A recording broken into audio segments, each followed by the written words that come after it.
खबर शामिल करते हैं तांद्रियावाला से, जहां 411 गांव में शम्स अली कलंदर ट्रस्ट यूके के बानी मोहम्मद इब्राहिम शाह के जेर तमाम 100 मुस्तकीन घरों में राशन की तकसीम के लिए एक पुरवकार तकरीब का एहतमाम किया गया। तकरीब में ट्रस्ट के बानी मोहम्मद इब्राहिम शाह ने एतवार को फ्री मेडिकल कैंप का भी ऐलान किया, जिसमें गरीब और नादिर लोगों को मुफ्त चेकअप के बाद मुफ्त अद्वियात दी जाएंगी। मजीद तफसीलात जानते हैं अली हसन साबरी की इस रिपोर्ट।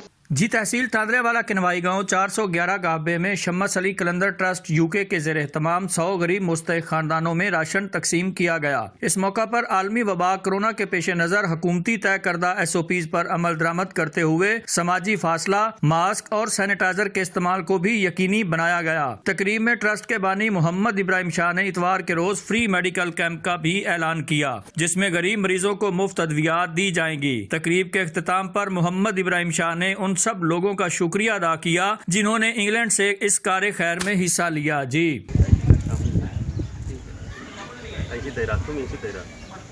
चलो ठीक है, आटा सीधा करो, आटा ये रख ला थले, आटा फाड़, आटा फाड़ो।